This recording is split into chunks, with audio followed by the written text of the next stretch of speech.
So here's some more stuff on electrostatics, physics that is really useful to chemists. Today, or not today, but during this section, we're going to look at electrical potential. We've already done a small amount of that, but we're just going to recap a little bit on that. And then we're going to look at potential difference. And then I'll try and get my pen set up right. There we are. And then we'll look at electron volts, terms used certainly in physical chemistry, and then dipole moments, a term which you'll have used since A level, and I'll show you where that comes from, and what the physics is behind a dipole moment, what it is. Electrical potential. So to recap a little bit, given the symbol V, uppercase V, the electrical potential energy per unit charge, this test charge, as you might call it, given the lowercase q, is placed fairly close to another positively charged object, and it wants to clear off. If you move this little charge in this direction, then you have to use effort. You've got to do work. And its electrical potential energy of this object increases. Remember that work is important. You need to remember that work equals the force you're using multiplied by the distance that you're moving the object. And these pens always make you look like you're a small child when you're writing, don't they? But FS is what you might remember from school. 1 volt, 1 joule per coulomb. Okay, the volt and potential difference, there is a connection between them. So what we're doing is we're taking this object here and we're going to move it a small distance. And it moves from where the potential is described as being situation 1, V lowercase 1, to V2. So the potential has changed. Now, where this object is here, it would be really keen to zoom off in that direction. It's got more potential energy. The work is force times distance. Here we're not writing an S, we're writing delta R, a small change in displacement. You'll see R written much more commonly in your textbooks. It means a little distance. Delta, a little bit, borrowed from the mathematicians. The work done, the number of joules transformed, in moving that unit positive charge is numerically equal to the potential difference between the 2 points. Interesting, you can't measure potential energy, you can only measure differences in potential energy. Okay. If it takes 1 joule to move 1 coulomb between the points, then the potential difference between here and here, as the object is moved between them, the potential difference has to be 1 volt, 1 joule per coulomb. Electrical field is the force per unit charge. E is equal to F divided by Q. That's the point charge, the thing that we're studying as it moves in one direction, we move it. And you'll notice that here, that's written in bold, and as soon as you get it in bold, it means that it is a vector quantity. If you place the charge, Q, little q, in an electrical field, and it experiences a force, the size of that force is equal to the electrical field strength multiplied by the charge on the object that we're thinking about. And the field does some work on the particle. If it's moving away from, the little object we're interested in is moving away from the charged particle, it's going to speed up, it's going to gain kinetic energy. And remember, if it's gaining kinetic energy, then it must be losing potential energy. Electrical potential energy then. Here's our little charge of interest, the small spherical one, and here's a larger positively charged object. That charge is poised, it wants to move, obviously it wants to zoom off in this direction. And so we say it's got electrical potential energy. And that electrical potential energy is proportional. How much has it got? Well, it's proportional to the charge on that little sphere. How charged up is it? If it's really charged up, it's going to have more, but it's really going to want to fly off. Okay, it's being repelled with more strength. And so you'll remember that if you take one of these proportionality sums, you can make them disappear by adding an equals and a constant of proportionality. And at this particular point here, this object has got a certain amount of electrical potential, and so we say that its electrical potential energy is equal to the electrical potential at that point multiplied by the charge on the object. Electrical potential energy is the EPE, the electrical potential energy per unit charge. In other words, joules per coulomb. Try and remember units, it will help you to memorise things. Okay, here's the object in a slightly more complicated diagram. Electrical field strength, okay, going off in this direction, and at different distances away from this charged object, you've got different values of electrical potential. As we move our charged object from one point to another, one distance to another, you're getting a change in its potential, and you're also getting a change in its electrical potential energy, and the size of that is equal to the change in electrical potential multiplied by the charge, delta V over Q. So as you move from here to here, there is a change in electrical potential, delta V. So if we just look at this in a small amount more detail, as this little charge here, Q, starts to move, doing a little trip, delta R, the kinetic energy increases, it's speeding up, and its electrical potential energy decreases. It was poised, had loads of electrical potential energy. Once you let it move, some of that electrical potential energy is being transformed into kinetic energy. Kinetic energy gained equals work done. There's an energy transformation. Work is being done, okay? It's a number of joules. A number of joules of kinetic energy have been gained. You can't create or destroy energy. It's come from somewhere. So we make it equal mathematically to, or numerically, to the work done. Kinetic energy gained, therefore, equals force times distance. It's going on this little trip, delta R, a little change in distance. And so the kinetic energy gained is equal to the force times the distance, F delta R. As it gains kinetic energy, it's losing potential energy, and so we can say that as kinetic energy is gained, electrical potential energy is lost. Okay, let's try and do this as a sum then. Kinetic energy was equal to the work done, F delta R, force times distance. And the electrical potential energy lost, well, we need a minus sign because we're talking about losing energy now. And we said just a moment ago that that is equal to the change in electrical potential multiplied by the charge on the object of interest. And so we end up with this expression here, which I've now written all over. So a summary. E, capital E, it really needs to be bold. It's a vector quantity. Electrical field strength. You'll get confused if you, well, I do. I try and remember the units. It's the number of newtons per coulomb. It's the charge on a force placed near another charge. So as an electrical field radiates out from it, place a charge in it, it wants to move. It's a force being applied to it. Newtons per coulomb. That's electrical field strength. V, quite a complex concept really, electrical potential. It's not really. You place your object close to the bigger charged object and it wants to do something, it wants to go. It's got electrical potential energy. And the amount it's got, well, that's the calculations we've just seen, and so the units for that are joules per coulomb. Okay, and the amount of potential energy on the charge. The charged object, Q, this one here, feels a force. Obviously in this case it wants to be repelled, it wants to go in that direction. And the force, F, you'll remember, is equal to the electrical field strength at that point multiplied by the charge on the object of interest. And it has, so we can say the force it feels is equal to EQ, and it has an electrical potential energy equal to the electrical potential at that point multiplied by its charge. There's lots of similarities, which is why people find this stuff confusing. Okay, if we move a charged object, this one here, to point A, so it's going to go from B, which you see here, to point A, which you see here, then we can do that quite simply. So we make it move, except I can't. How do I do this?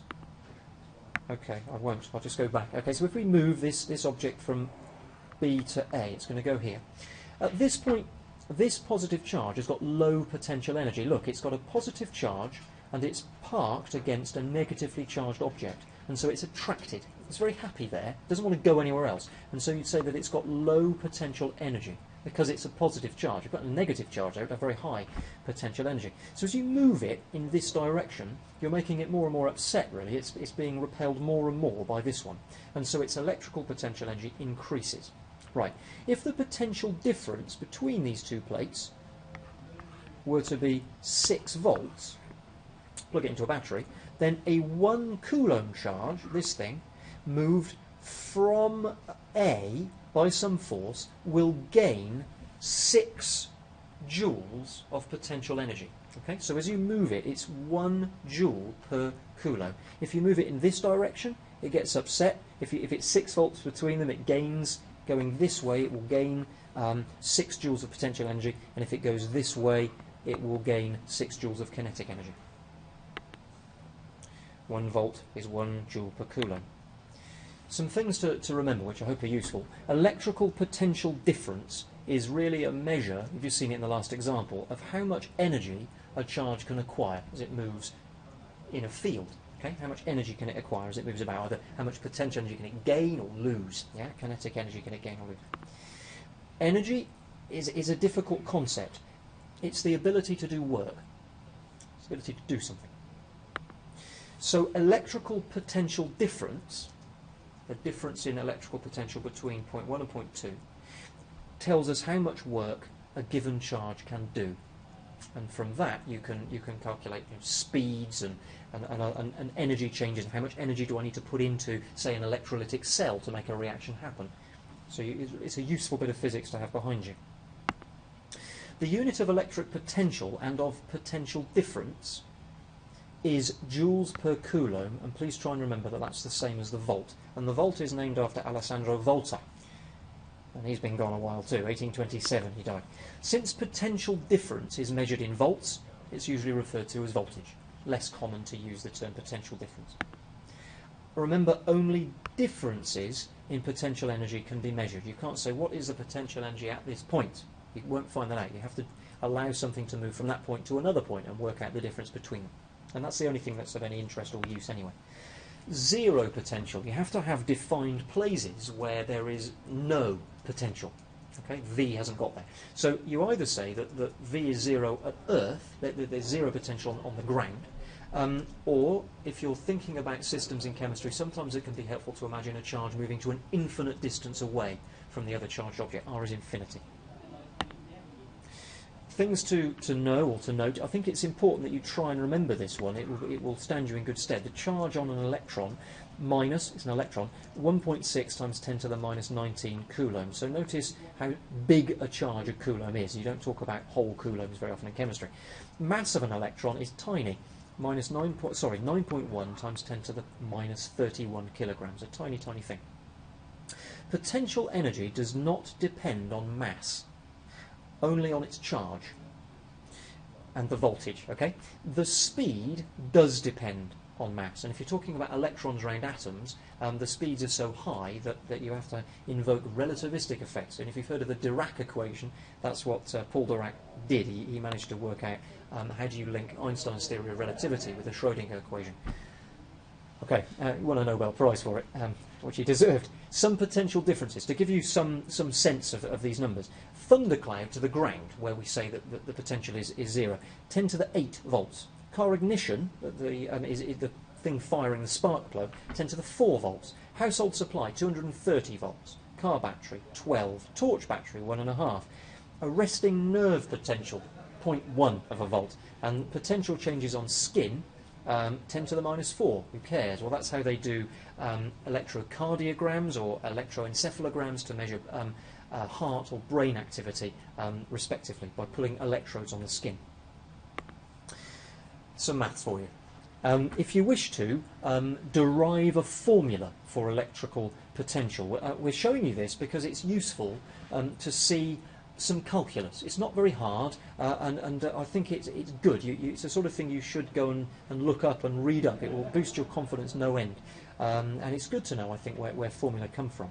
Okay, if you take this charge and you move it from here to here, let's see if I can get this to work. It moves from point 1 to point 2. Well, you are going to change its potential energy. If it was happy about it, if the charges are opposite, then you're going to increase its kinetic energy, decrease its potential energy. But if the charges are the same, as you move from point 1 to point 2, distance 1 to distance 2 away, then if the charges are the same, you're going to increase its potential energy. Right, W, work. As you move from point 1 to point 2, you're going to do a little bit of work, dW. Work done is equal to the force applied multiplied by the distance you've travelled. And we've travelled a little tiny distance, a tiny little journey, and we're describing it as dr. Right, the way mathematicians and scientists work is this. They say, what is the work done? Right, you have to imagine the journey between point 1 and point 2 as the sum of an infinite number of tiny journeys in between. And so you then say, as I go from on my journey, step 1 is a little tiny bit of work done, and then you go a next little step, a little tiny bit more work is done, a little bit more work is done, a little bit more work is done. And so the total work done we describe as being the sum, S, that's where you get this integral sign here. It's the sum of all the little bits of work that are done on this journey of an infinite number of steps. And therefore, that integral sign, dw, the sum between point 1 and point 2, the total amount of work done between point 1 and point 2 is equal to this. It's F dr, force times distance moved, but it's the sum of the force moves it a tiny step, then another tiny step, then another tiny step, then another tiny step, and it's the sum of all those little tiny journeys. And so you say it's the integral of F dr between point 1 and point 2, and it's written in this way. A little bit of mathematical notation for you. If you're wondering where that comes from, it's the sum of lots of little tiny steps. Ignore the charges for now. Don't worry about pluses and minuses. Right, up here to start with, this is where we just began. We said that the total amount of work done let's just go back and see that it's going from 1 to 2. Okay, so 2 is closer to the bigger charged object that we're making our journey towards. The amount of work done as you go closer to that from position 1 to position 2 is equal to the sum of all the little bits of work done going from position 1 to position 2. And so we derived that formula, we showed you that formula. Now, the force varies with the distance you are away from the charged object of interest. Okay, obviously it's going to change as you get closer to it. Coulomb's law: the force equals a constant multiplied by the product of the two charges, the big one you're moving towards and the little one you're concentrating on, divided by the square of the distance between them. And obviously that's changing. And remember, it's helpful to try and learn the shapes of some graphs. And so if you say, well, what would 1 over r squared look like? It looks like this. Remember that this k has got a more expanded form, 1 over 4 pi epsilon 0 epsilon 0. Right, a little bit of maths which you may have never known or may have forgotten. If you integrate r to the minus 2, that's the same as saying r 1 over r squared, dr, okay, but integrate that, what you get is minus r to the power minus 1, which is the same as saying minus 1 over r, plus a constant, if you're doing your maths properly. So as we look at the work done between moving from position 1 to position 2, the work done, it's the change at work to get you from here to here. It's equal to KQQ. See how I've left those outside the integral sign? Because they're constant, it's not changing. K is this value up here. It's a number. It looks horrible written like that, but they're all just numbers. They're fixed values.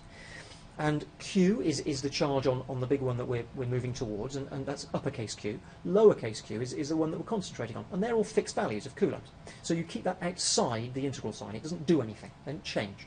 Then you integrate, in other words, you say 1 over r squared, and you integrate that, remembering it's going between position 1 and position 2. And you have to integrate with respect to r. That's the maths of it.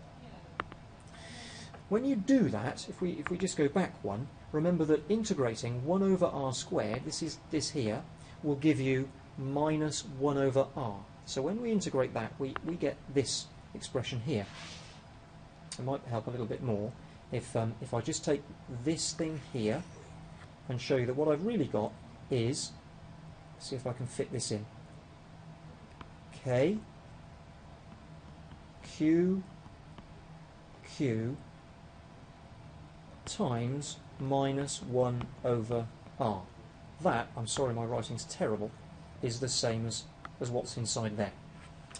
So integration, bit of maths, you may have to go and do some more integration to see this. I hope it links with other studies you're doing. You're going from position 1 to position 2, so you have to then do integration with limits, and you end up with this. It becomes this expression. There we are. There's r2 and there's r1, going from position 1 to position 2. And the work done on that journey. Now, the work done is equal to the potential energy transformed. actually there's a minus sign in there. As you do work, you're obviously you're moving it, so you're increasing its kinetic energy, therefore you're decreasing its potential energy. So you say minus W is equal to the change in potential energy.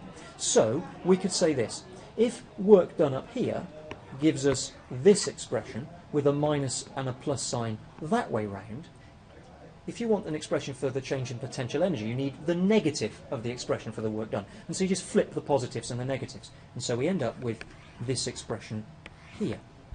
Now we're concentrating on a 1 Coulomb charge being moved towards another charged object. To define the electrical potential, V, at a point, we need to imagine the tiny test charge moving from a place where electrical potential is 0, that's infinite distance away from our charged object of choice, to that point. Let's just see if I can show that in any better way. So now R1, where it started, is defined as infinity. And so 1 over R1, try dividing 1 by infinity, and you get 0. And so this whole term here, because we're saying that R1 is infinity, that disappears, it goes to 0. And so potential energy, the change in potential, is simply this. And so that becomes the term for electrical potential energy, the constant, that number 1 over 4 pi epsilon 0 or epsilon 0, times the big charge you're interested in, times the charge on the little one we've been playing with, divided by the distance between the two. The electrical potential, a distance r from a point charge q, big Q, is given by, there we are. Electrical potential, V, is defined as being the work done in bringing a unit charge, 1 Coulomb, from infinity to that point. Some terrible animation.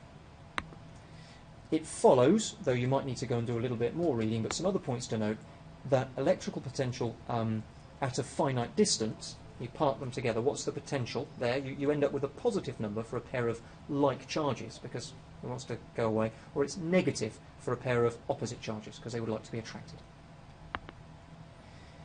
Because we're thinking about 1 Coulomb as our test charge, the one we've been playing with, that's little q. Little q can disappear, because it multiplying by 1 doesn't change anything. So in this formula here, electrical potential that began life as k, that constant, big Q, the one we've been parked and moving things towards and away from, times little q, the little one, over r. We've got that formula. Well, little q disappears because it's 1 Coulomb in our example, and so we end up with this expression that V, electrical potential, is a constant multiplied by Q, capital Q, the one we're of interest, divided by r, the distance away. Now that's quite interesting. It tells you that electrical potential at a point away from a charged object, which we're interested in because it tells us a number of joules per Coulomb if you place another object at that point, varies according to 1 over r. And if you want the difference, if you had V and r, okay, it means that it will go like that. But if you take the inverse square, the line is much steeper. So the change is more gradual with distance because you've got divided by r, not divided by r squared. That's really all I wanted you to pick out from that. The k here has been expanded to do that, and if you go to your physics books and have a look, you'll see this formula, and the point of all that bit of spiel was to try and derive it, and the reason why I wanted to derive it was to show you how a little bit of calculus can be used, because if in your lectures you suddenly see big S signs and you're saying, what's that all about? It's an integral, and it means that you're taking a journey in an infinite number of steps, and you're adding up all the changes in a value as you make those infinite steps. That's how scientists, engineers, mathematicians do things. So if you're new to calculus, that was the point of showing you that. Gravity versus electrostatics.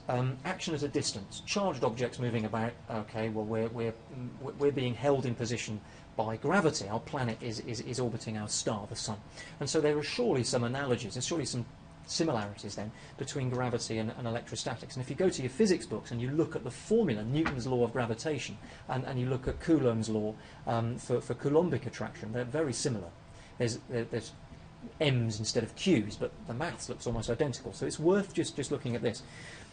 Electrostatic attraction is huge in comparison to gravitational attraction between two objects.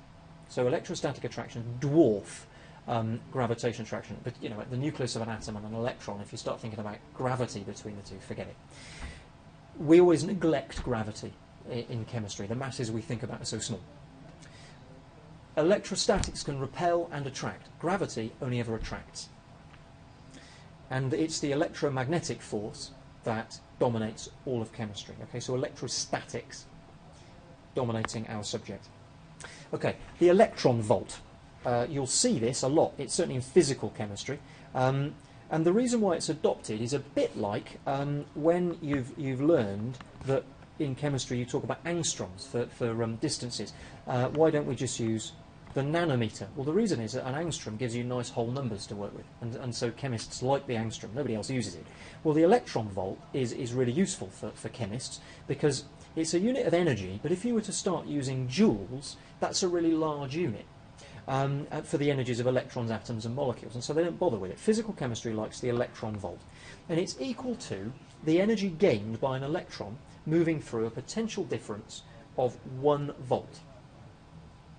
And we say that potential energy is equal to the charge you're moving multiplied by the potential difference between the start of the journey and the end of the journey. And 1 electron volt, the important bit, 1 electron volt is equal to 1.6 times 10 to the minus 19 joules, a tiny amount of energy. But a trick for your exams and tutorials, it's not an SI unit. It's not one of the units you should be plugging into your formula. You have to use joules for calculations. So just remember that. 1 electron volt, 1.6 times 10 to the minus 19 joules. Dipole moments. Your lectures will be mentioning it's got a dipole moment. It's a polar molecule. And so what is it? What is a dipole moment? Polar molecules, HCl for example, they are electrically neutral in themselves, but the electrons spend longer in the vicinity of one atom than the other.